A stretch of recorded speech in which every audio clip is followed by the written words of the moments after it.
ako girl. 3 girls, 1 boy. Kaya pala talaga focus si Mami Shi, kasi bunso kasi.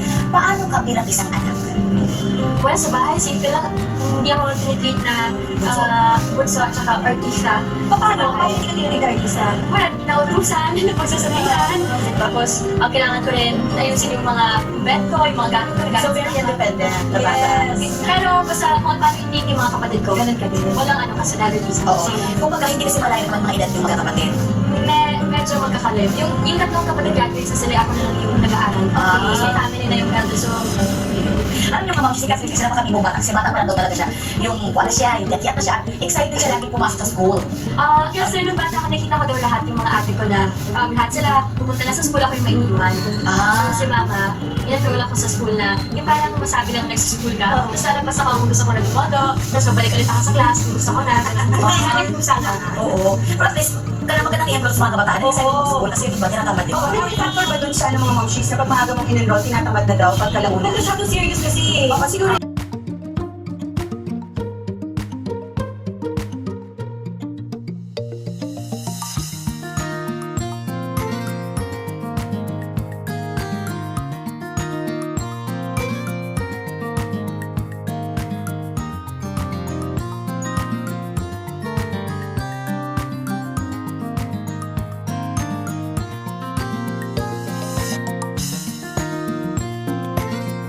Guys, napakakulit ko kasi yung kulit ko na, alam niyo naman, di ba may mga batang makulit na cute, tapos may makulit na nakakainis. Ako nandun ako sa makulit na nakakainis. Doon ako nag-iisip, basically, doon ako nagkakaibigan.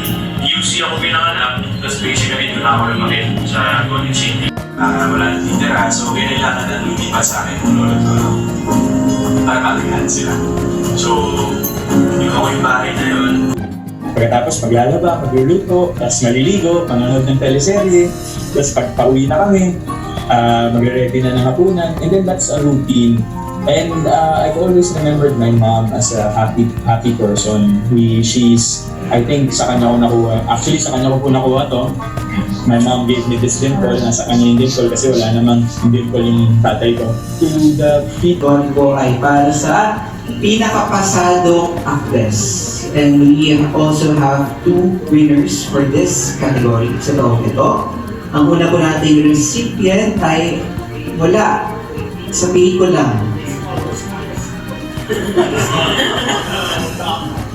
A Very Good Girl, Kathleen Bernardo.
What?